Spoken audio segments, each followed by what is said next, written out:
పైకి లీటర్లా కనిపించే ప్రతి ఆయిల్ ప్యాకెట్ లీటర్ కాకపోవచ్చు, కానీ ఫ్రీడమ్ ఆయిల్ ప్యాకెట్లో మాత్రం ఖచ్చితంగా లీటర్ నూనె ఉంటుంది. వారిని చూసి నేర్చుకోవాలి చాలా. మనకి భారతదేశం అంటేనే రామరాజ్యం అని మాట్లాడతాం కదండి.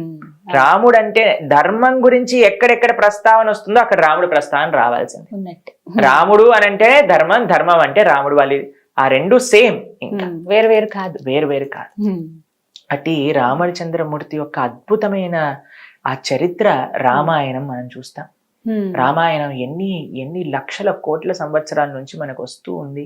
వాటిని మనం చదువుతూ ఉన్నా, ఎంత బ్రహ్మాండంగా రామాయణ ప్రవచనాలు చేస్తూ ఉంటా.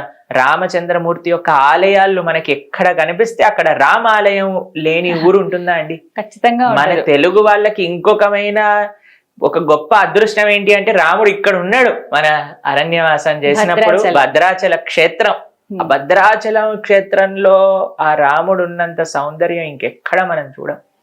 ఎంత అందంగా ఉంటారు రాముడు, అమ్మవారిని చక్కగా ఒళ్ళో పెట్టుకొని ఉంటారు అన్నమాట. అది కూడా ఎంత చక్కటి రాముడు అని అంటే ఎంత గొప్ప రామ భక్తులు, రామదాసులు అంటే.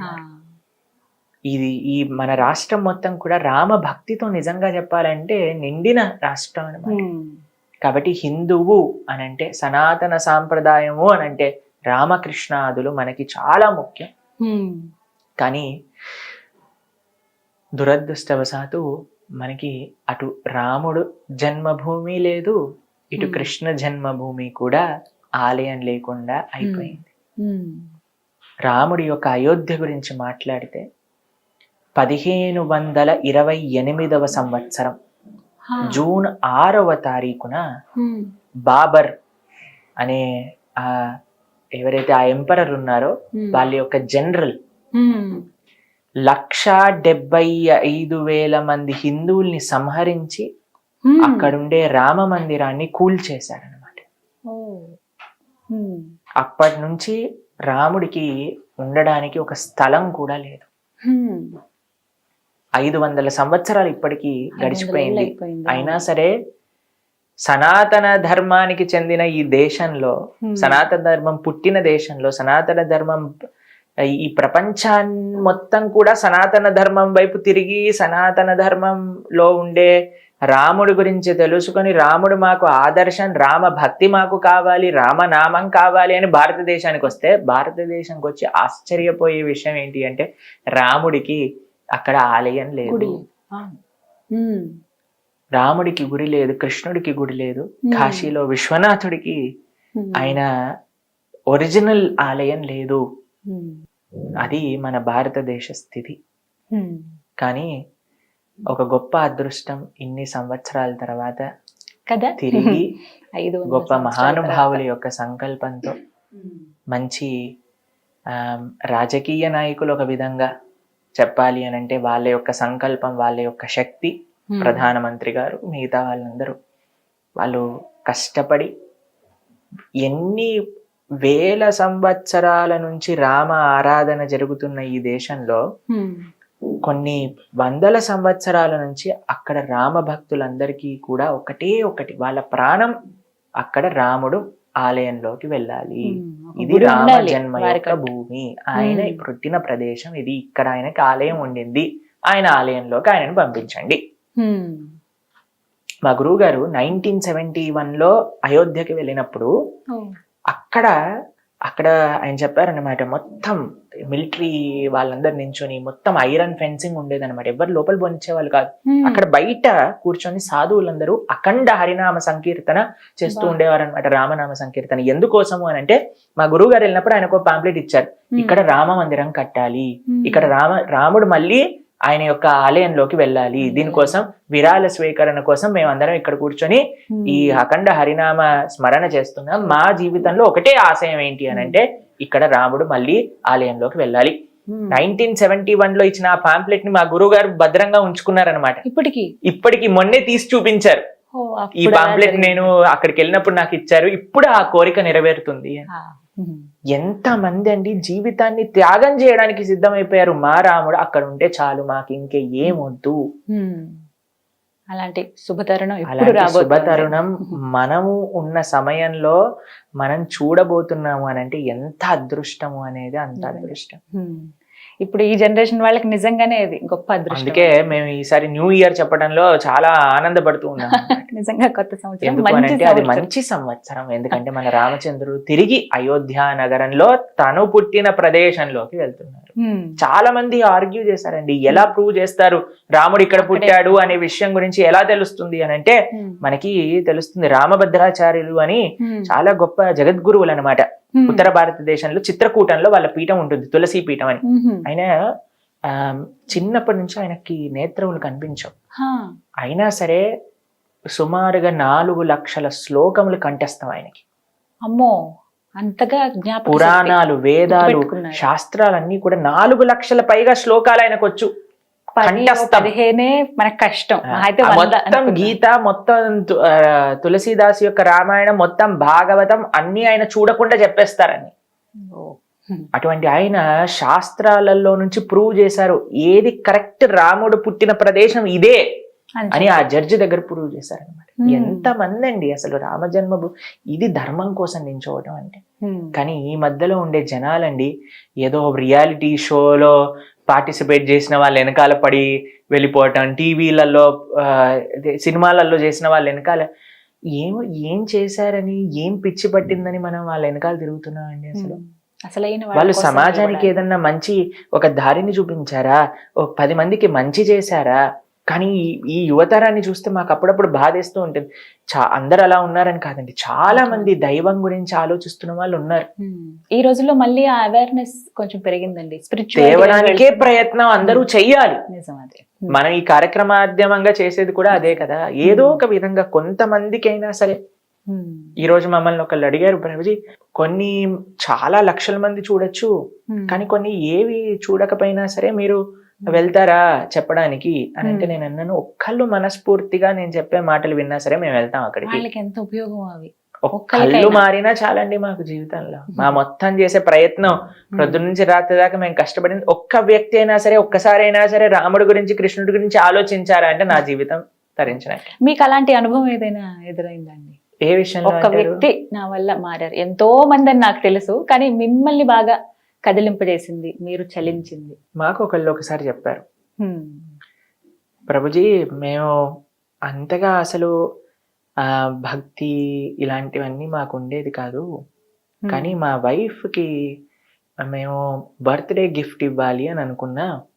అయితే మేము వెళ్ళి అడిగా, ఏం కావాలి నీకు ఈ సంవత్సరం బర్త్డే గిఫ్ట్ అని అంటే ఆవిడ అన్నారు, ఈ సంవత్సరం నాకు బర్త్డే గిఫ్ట్ గా ప్రణవానంద దాస్ చెప్పిన భాగవతం వినాలి మీరు అని అడిగారు. అయితే మీ భాగవతం వినే లోపలే నేను భక్తుని అయిపోయాను ప్రభుజీ అని చెప్పారనమాట. ఇలాంటివి విన్నప్పుడు మాకు చాలా ఆనందం వేస్తుంది. అరే మేము ఒకళ్ళ జీవితంలో ప్రభావితం చేయగలిగామే. లేదా చాలా మంది చెప్తుంటారు, ప్రభుజీ మేము సూసైడ్ చేసుకునే పరిస్థితిలో ఉన్న వాళ్ళం, మీ ప్రవచనాలు ఏదో ఒక విధంగా మమ్మల్ని ఉజ్జీవింపజేశాయి, మేము ఇప్పుడు ఎంత చక్కగా మేము ఆనందంగా ఉంటూ 10 మందికి ఆనందాన్ని పంచుతున్నాం. మొట్టమొదట మనం వీడియో చేసినప్పుడు కూడా ప్రభుజీ ఇదే అంశం మాట్లాడుకున్నాం. నిజంగా చాలా మంది అలా డిప్రెషన్ లో ఉండి సూసైడ్ దాకా వెళ్ళిపోయిన వాళ్ళు కూడా ప్రణవానంద ప్రభుజీ వారి ప్రవచనం విని, వారు చెప్పినటువంటి కొన్ని వాక్యాలు విని ఇంకా జీవితం ఉంది అయిపోలేదు అని ఆగిపోయిన వాళ్ళు చాలా మంది ఉన్నారు. ఇది వాస్తవం. ఎందుకంటే కామెంట్స్ రూపంలో కూడా కొన్ని చూస్తాం కదా, వాళ్ళ అనుభవాలు చెప్తూ ఉంటారు. ఆ విషయంలో చాలా కాబట్టి ఆ విధంగా ఎవరినైనా మేము సేవ చేయగలుగుతున్నాం అని అంటే మాకు చాలా పెద్ద అదృష్టం. కానీ మనం చేసేదంతా ఒక చిన్ని మట్టి రేణువు లాంటిది, ఇసుక రేణువు లాంటిది. ఇంకా చాలా. కానీ ఆ రాముడు వస్తే, ఆ రాముడి యొక్క భక్తి, ఆ రాముడి యొక్క ఆలయం కానీ వస్తే ఇంకెంత మందికి రాముడి గురించి తెలుస్తుంది. ఎలా ఉండబోతుందని మీ భావన? అద్భుతం, పరమ అద్భుతంగా ఉండబోతుంది రాముడి యొక్క ఆలయం. రాముడు వచ్చిన క్షణం నుంచి ఇంకా మనకి మన ధర్మం ఇంకా ముందుకు వెళ్తూ ఉంటుంది అన్నమాట. అయితే ఇక్కడ మీకు ఒక విషయాన్ని ప్రస్తావన చేస్తాను. ప్రతి ఒక్క హిందువు కూడా ఒక గొప్ప పండుగలాగా, ఒక గొప్ప ఉత్సవంలా చేసుకోవాలి అని అందరూ చెప్తున్నారు. మన ప్రధానమంత్రి గారు కూడా అదే విషయాన్ని అందరికీ పిలుపుగా ఇచ్చారు. దీపావళి చేసుకోవాలి అని చెప్పారు ఆయన. రాముడు అయోధ్య వదిలి వెళ్ళినప్పుడు అటండి, కడుపులో ఉండే శిశువులు కూడా ఏడ్చాయట, రాముడు అయోధ్య వెళ్ళిపోతున్నాడు అని. చెట్లన్నీ రాముడు వెళ్ళిపోతున్న వైపుకి వంగిపోయి 14 సంవత్సరాలు పూలే విరుచుకోలేదట, ఒక పండు కూడా కాయలేదట. ఇంట్లో ఉండే చిన్న చిన్న ప్రాణులు, పిల్లులు ఇవి కూడా రాముడి వైపే ఏడుస్తూ ఏడుస్తూ వెళ్ళిపోయాడు. ఒక్క పండుగ, ఒక్క ఉత్సవం రాముడు లేక అసలు అయోధ్య వాసులందరూ కూడా అంతా బాధపడ్డారట. కానీ ఎప్పుడైతే రాముడు వస్తున్నాడో ఆనందంతో వాళ్ళప్పుడు 14 సంవత్సరాల తర్వాత దీపం వెలిగించి తోరణం కట్టుకొని ముగ్గేసి రాముడిని స్వాగతించారట. కాబట్టి మనకి దీపావళి రాముడి యొక్క స్వాగతం. నిజమైన దీపావళి జనవరి 22. ఎందుకంటే రాముడు నిజంగా మళ్ళీ తిరిగి ఆలయంలోకి ఆ అయోధ్య వైభవం ఆ రోజు ప్రకాశింపబడుతుంది అనమాట. కానీ కేవలం రాముణ్ణి ఆలయంలోకి పంపించి మనం పని మనం చేసుకోకూడదు. రాముణ్ణి మన హృదయంలోకి స్వాగతించాలి. ఎలా స్వాగతిస్తారు హృదయంలోకి అనంటే ఆ రాముడు గురించి వినటంతో, రాముడు ఆచరించిన మార్గం తెలుసుకోవటంతో మన హృదయంలోకి మనం ఆహ్వానించవచ్చు. అందుకే జనవరి 16వ తారీఖు నుంచి మన ప్రణవానంద దాస్ ఛానల్ ఏదైతే ఉందో ఆ మాధ్యమంగా మనం రామాయణ ప్రవచనాలను చేస్తున్నాం అనమాట. 16 తారీఖు నుంచి స్టార్ట్ అవుతుంది. మొత్తం పూర్తి రామాయణాన్ని మనం చెప్పుకోబోతున్నాం. రాముడి యొక్క ప్రతిష్ట 12 డేస్. 12 డేస్ మనం మొత్తం ఒక్కొక్క కాండం కూడా రెండు చెప్పున సంక్షిప్తంగా రాముడి యొక్క ఆ ఉత్సవాలు జరిగేంత లోపల మనం పూర్తి రామాయణాన్ని శ్రవణం చేయాలి అనే ఒక సంకల్పంతో అనమాట. కాబట్టి మేము మీ అందరికీ చేసే రిక్వెస్ట్ ఏంటి అంటే తప్పకుండా ఆ రామాయణాన్ని వినండి. విన్నప్పుడు కేవలం భగవంతుని మందిరంలో పంపించి మనం నమస్కారం చేయకుండా మన హృదయంలోకి కూడా రాముని స్వాగతించినట్టు అవుతుంది. రాముని హృదయంలోకి హనుమంతుడిలాగా హృదయాన్ని చీల్చుకొని స్వాగతించలేం కదండి. చెవుల ద్వారా ప్రవిష్ట కందరంధ్రేణ అని అంటారు. చెవుల ద్వారా భగవంతుడు మన హృదయంలోకి ప్రవేశిస్తారనమాట. ఇంకొక విషయం చెప్తాను, కేవలం హృదయంలో పెట్టుకోకండి, రాముణ్ణి ఈ ప్రపంచం అంతా నడిపించండి. ఎలా నడిపిస్తారు రాముణ్ణి? మనం ధర్మాచరణ చేస్తే రాముడు నడిచినట్టే. ఎందుకంటే రాముడు ధర్మం కాబట్టి. ఇందులో 3 స్టెప్స్ అండి. ఫస్ట్ది, మనందరం ఒక గొప్ప ఉత్సవంగా రామ పునఃప్రతిష్ఠ ఉత్సవాన్ని చేసుకోవాలి. మనకి తెలుస్తున్నది, ఇంటింటా అక్షంతలు పంపిస్తున్నారట, ఆ కార్యక్రమంగా జరుగుతుంది. దాన్ని కూడా స్వాగతించండి, బ్రహ్మాండంగా ఎంతో పవిత్రంగా స్వీకరించండి. దాంతో పాటు మీరు 22 జనవరి తారీఖున అద్భుతమైన దీపోత్సవంగా చేసుకోండి.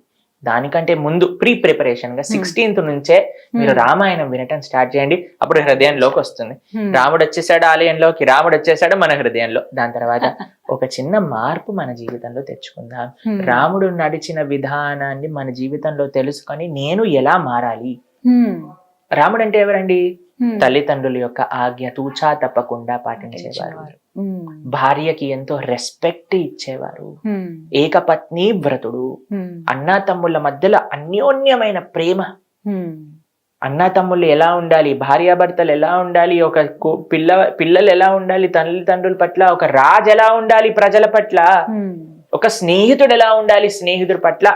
దేంట్లోనైనా మీకు ఒక ఐడియల్ పర్సనాలిటీ కావాలి అని అంటే మా రామచంద్రుడు ఉన్నాడు అక్కడ. ఆయన చూపిస్తే చాలు, ఆయన చూపిస్తాడు. మీకు ఎవ్వరూ ఇన్స్పిరేషన్ అవసరం లేదండి ఈ ప్రపంచంలో. రామకృష్ణులు ఆర్ ద బిగ్గెస్ట్ ఇన్స్పిరేషన్. అయితే ప్రభుజీ, శ్రీరాముల వారి నుంచి మేము ఏం నేర్చుకోవాలి అంటే ఏం చెప్తారు? మీరు ఏమి మంచి విషయం నేర్చుకోవాలన్నా మా రాముడు నేర్పించడానికి తయారుగా ఉన్నారు. రామో విగ్రహవాన్ ధర్మః. మీరు ఏ మంచి పని చెయ్యాలి అని అనుకుంటున్నారో మన రాముడు ఆ విషయాన్ని చూపించేసాడు ఆల్రెడీ తన ఆచరణ. మీరు మంచి వైపు వెళ్ళాలి అని అనుకుంటే రామాయణం చూపిస్తుంది. మీరు ఎలా ఉండకూడదు కూడా రామాయణం చూపిస్తుంది. మంచి అన్న తమ్ముళ్ళుగా ఉండాలనుకుంటున్నారా? రామకృష్ణులుగా ఉండండి. పిచ్చి అన్న తమ్ముళ్ళుగా ఉండాలనుకుంటున్నారా? వాలి సుగ్రీవుల్లా ఉండండి. మంచి రాజులా ఉంటారా? రాముళ్ళలా ఉండండి. ఒక చెడు లక్షణాలు ఉన్న రాజులా రావణుడు ఉన్నాడు మీ దగ్గరే. ఒక మంచి భర్త, అన్ని రామాయణంలో ఉన్నాయి. కాబట్టి రామాయణాన్ని వినండి. మనం ఎన్నోసార్లు వినుంటాం, మళ్ళీ రామాయణాన్ని వినండి. ఈ రామ జన్మోత్సవాలు అయ్యేంత వరకు, ఆ పునఃప్రతిష్ఠ మహోత్సవాలు అయ్యేంత వరకు చక్కగా ఆ రామ ధ్యాసలు, ఆ రామ మననంతో మనం గడపగలిగితే అది నిజంగా ఒక గొప్ప ఉత్సవం అన్నమాట. మీకు ఆ విషయం తెలుసా? ఇంతకు ముందు పాత రామాయణం సీరియల్ వచ్చింది కదండి దూరదర్శన్ లో వచ్చినప్పుడు, ఎప్పుడైతే ఆ రామాయణం టెలికాస్ట్ అయిందో మన దేశంలో 70% క్రైమ్ రేట్ తక్కువ ఉండిందట. ఆ టెలికాస్ట్ అయినంత వరకు, ఎందుకంటే అందరిపైన అంత ప్రభావితం చేసింది. అది మాత్రం నిజమండి. ఇప్పటికీ కరోనా టైంలో మళ్ళీ రిలీజ్ చేసినట్టుగా, ఇప్పుడు మన సినిమాలు రిలీజ్ చేసినట్టుగా ఆ సీరియల్ ని మొత్తం ఆ భాగాన్ని అంతా కూడా మళ్ళీ టెలికాస్ట్ చేశారు, మళ్ళీ అంతే ఇదిగా చూశారు. అదే అంటున్నా.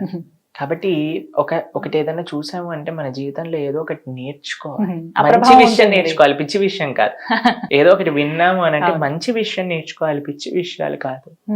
కాబట్టి మనందరం, మేము ఇంతకు ముందు కొన్ని రోజుల ముందు మాకు కొన్ని వీడియోస్ పంపించారనమాట.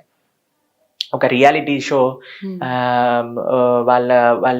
వాళ్ళు ఎవరో బయటకు వస్తే వీళ్ళందరూ గట్టి గట్టిగా అరవటం, అది ఇది చేయటం, వేరే వాళ్ళపైన దాడి చేయటం, అవి ఇవి అన్ని చూస్తే మేమైతే బాధేసింది. బాబా, అయ్యో వీళ్ళందరూ ఈ దేశానికి సంబంధించిన యువకులా, వీళ్ళ రేపు ప్రొద్దున మన దేశాన్ని ముందుకు తెరిపించేది, ఏం చేస్తున్నారు, ఏ పరిస్థితిలో ఉన్నారు, ఏం చెయ్యాలి, ఏం చేయకూడదు అని తెలియకూడదా అండి మనందరికీ కూడా? దేనికోసం అంటే మాకు ఏంటి బాధ అంటే, యువత ఎప్పుడైతే ఆదర్శాలు, తప్పుడు ఆదర్శాలలో వెళ్ళిపోయింది అనుకోండి, ఇంకా ఈ దేశం వాళ్ళ చేతుల్లోనే కదండి ఉన్నాం. ఎక్కువ యంగ్ జనరేషన్ ఉన్న కాబట్టి యంగ్ జనరేషన్ దేని నుంచి ప్రభావితం అవ్వాలి అని అంటే మంచి విషయాల నుంచి ప్రభావితం అవ్వాలి. కానీ మంచి చెప్పేవాళ్ళు, మంచి చూపించే వాళ్ళు ఉన్నారా అంటే ప్రశ్నార్థకం అయిపోయింది. దొరికిన ఇలాంటి కొద్ది వాటిని కూడా యాక్సెప్ట్ చేసే ఆ గుణం ఉండాలి. కాబట్టి మీ అందరికీ మేము చేసే ప్రార్థన ఏంటి అంటే, ఆ రామాయణం చక్కగా శ్రవణం చేయండి.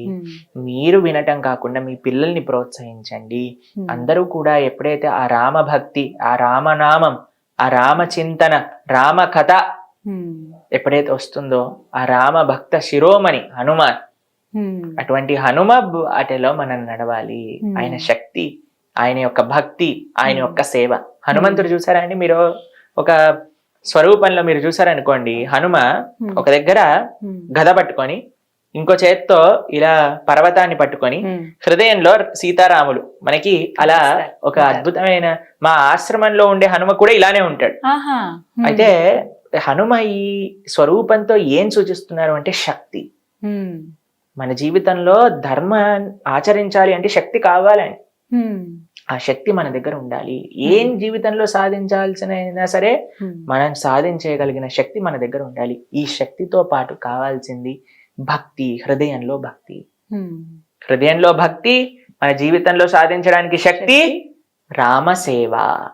కేవలం భక్తి హృదయంలో దాచుకొని, ఓ నేను ప్రేమిస్తున్నాను కాదయ్యా, ఏదో ఒకటి సేవ చెయ్యి. ఇలా పర్వతాన్ని పట్టుకొని తీసుకెళ్తున్నారు హనుమ రామసేవకై. కాబట్టి ఈ మూడు మన జీవితంలో ఉండాలి. ఈ రామ జన్మభూమి యొక్క పునఃప్రతిష్ఠ కార్యక్రమంలో మనం స్వామికి ప్రార్థన చేయాల్సింది ఇదే. స్వామి, ధర్మాచరణ చేసే శక్తి, నీ యొక్క భక్తి, నీ సేవ మాకు ప్రధానించు. ఇలా ప్రతి ఒక్క హిందువు, ప్రతి ఒక్క సనాతన సాంప్రదాయానికి చెందిన వారందరూ కూడా ఒక్కసారి ఆలోచించండి. ఈ ప్రపంచంలో, ఈ దేశంలో, కనీసం ఈ రాష్ట్రంలో ఉన్న వాళ్ళందరూ కూడా ఈ రామ జన్మోత్సవం యొక్క కారణం చేతనైనా రామాయణం వింటే ఎంత మార్పు వస్తుంది జీవితాలు. ఖచ్చితంగా మార్పు వస్తుంది. అలాగే ప్రతి ఒక్కరు కూడా దర్శనం చేసుకోవాలని కోరుకున్నాను. మళ్ళీ ఆ రాముల వారిని అక్కడ చూడాలనే కోరిక ఉంది. కేంద్ర ప్రభుత్వం కూడా రకరకాల ఏర్పాట్లు చేస్తున్నారు అక్కడికి వెళ్ళటానికి. 4 రోజుల కుంభమేళా లాగా చేస్తున్నారు అనమాట. కాబట్టి ఇస్కాన్ తరపు నుంచి కూడా ఒక పెద్ద స్థాయిలో ఫ్రీగా ఉచిత ప్రసాద వితరణ ప్రతిరోజు కూడా 10 నుంచి 15 వేల మందికి అక్కడ ఉచిత ప్రసాద వితరణ కోసం ఇస్కాన్ కూడా అక్కడ అద్భుతమైన క్యాంప్ ఏర్పాటు చేసి ప్రతి ఒక్కళ్ళకి కూడా, వచ్చిన వాళ్ళందరికీ కూడా ప్రసాద వితరణ. అక్కడ చాలా ఆర్గనైజేషన్స్ ఉన్నాయి, అందులో మన వాళ్ళకి కూడా ఒక ప్రదేశం ఇచ్చారనమాట. అక్కడ కూడా వాళ్ళందరూ చక్కగా ప్రసాదాన్ని ఇప్పుడు 20వ తారీఖు నుంచి ఫిబ్రవరి 15 వరకు వాళ్ళు ఆ ప్రసాద వితరణ ప్రోగ్రామ్ ని చేస్తున్నారు అనమాట. కాబట్టి ఈ ఇయర్ లో అన్నిటికంటే best and most proudest moment మనకి ఏదన్నా ఉంది అని అంటే అది 1 జనవరి కాదు, 31 డిసెంబర్ కాదు, మనకి 14th ఫిబ్రవరి కాదు. అది నిజమైన రోజు ఏదన్నా ఉంది, మనందరం సెలబ్రేట్ చేసుకొని, మనందరం if we have to look forward for something, that should be Rama జన్మ భూమి యొక్క పునఃప్రతిష్ఠ. అది జనవరి 22. కాబట్టి మీకు మేము చేసే ప్రార్థన, చక్కగా మీరందరూ కూడా ఆ స్వామి ఆ సమయానికల్లా మనందరం ఆ రామ చింతనతో ఉండాలి, ఆ సమయం. ఆ రామ భావనతో ఉండాలి. రాముడి యొక్క సేవ చేస్తూ రాముడి యొక్క ఉత్సవాన్ని మనందరం జరుపుకునేటట్టుగా మనం ఉంటే ఆ రాముడు ఆనందంగా ఉంటారు అక్కడ. దాంతో పాటు కేవలం జనవరి 22 తర్వాత వదిలేయటం కాదండి, ఆ రామ భావన, రాముడు మనకి ఏదైతే ఆయన ఆచరించి చూపించాడో దాన్ని మన జీవితంలో ఆచరిద్దాం, ఆ మార్గాన్ని మనం స్వీకరిద్దాం. ఇది నిజమైన రాముడికి మనం ఇచ్చే గిఫ్ట్ అన్నమాట. కానీ అదృష్టం ఎప్పుడు దక్కుతుందో నాకైతే చాలా కోరికగా ఉంది చూడాలి అని. మొదటి రోజే చూడాలని అలా ఆశ లేదు, కానీ కనీసం ఈ సంవత్సరంలో వెళ్తే చాలా, అంతకన్నా. చాలా మంది మమ్మల్ని అడిగారు, ప్రభుజీ మీరు ఒక అయోధ్య యాత్ర తీసుకెళ్ళండి ఈ సంవత్సరం అని. మేము అన్నాం ప్రయత్నిస్తాం, తప్పకుండా ప్రారంభం అవుతాయి అవి కూడా. తీసుకెళ్దాం అయోధ్య యాత్ర, రామలల్ల దర్శనం చేసుకుందాం అందరం కలిసి. ఖచ్చితంగా ఆ దర్శన భాగ్యం మాకు కూడా కలిగితే. మాకైతే 1000 కళ్ళతో ఓపిక పడుతున్నా, ఎప్పుడు రాముడు చూస్తా, ఎప్పుడు రాముడు చూస్తా, ఎప్పుడు రాముడు ఆలయానికి వెళ్తాం. మందిరం కూడా చాలా ప్రత్యేకతలు ఉన్నాయండి. ఒక్కొక్క ప్రాంతం నుంచి ఒక్కొక్క వస్తువు తీసుకుంటున్నారు. తలుపులు ఒక దగ్గర గంట, చాలా భారీ గంట ఏర్పాటు చేశారని, స్వామివారి పాదాలు గాని విగ్రహాలు గాని అన్ని ప్రత్యేకమే. మన రాముడికి అన్నిటికంటే బెస్ట్ ఇవ్వాలి కదండి, భగవంతుడికి అన్నిటికంటే బెస్ట్ ఇవ్వాలి కదా రాముడు. కాబట్టి మన అనుకోవాలి అందరం కూడా, మన రామచంద్రమూర్తి, మన సీతమ్మ తల్లి, మన లక్ష్మణ స్వామి, మన హనుమ. కాబట్టి మన ఇంటి ఉత్సవంలో, మన ఇంట్లో పెళ్ళవుతే మనం ఎంత ఆనందపడతామో అంత ఆనందపడాలి. ఆ ప్రేమ, ఆ భక్తి రావాలి అని అంటే ఇంకా ఏం మార్గం లేదండి, మీరు రాముడి గురించి వినాల్సిందే. ఆ రాముడి యొక్క తత్వాన్ని మనం తెలుసుకుంటే ఇంకా ఆయనతో ప్రేమలో పడకుండా ఉండలేము ఎవరం కూడా. కాబట్టి ఆ రామాయణాన్ని విందాం. అందుకే అన్నిటికీ సొల్యూషన్ ఏంటి అంటే రామాయణాన్ని వినటం. ఎక్కడెక్కడ ఎవరెవరు బాధపడుతున్నా సరే రామాయణంలో చూస్తాను, రాముడి కథనే వాళ్ళని ఆ బాధ నుంచి బయటికి తీసుకెళ్తాం. సీతమ్మ తల్లి కూడా ఒక క్షణంలో బాధపడింది, బ్రతకటం ఎందుకు అనుకుంది, హనుమ రామకథను వినిపించారు, బ్రహ్మాండంగా ఆనందంగా అయిపోయింది సీతమ్మ తల్లి. కాబట్టి రామకథ, రామనామం, రామసేవ, రామ భక్తులు వీళ్ళే మనకి శరణు. చూద్దాం అదృష్టం ఎలా ఉందో అనేది. చాలా చక్కగా వివరించారు ప్రభుజీ. నమస్కారం అండి. హరే కృష్ణ. సుమన్ టీవీలో మీ పర్సనల్ అండ్ బిజినెస్ ప్రమోషన్స్ కోసం కింది నెంబర్కి కాంటాక్ట్ చేయండి.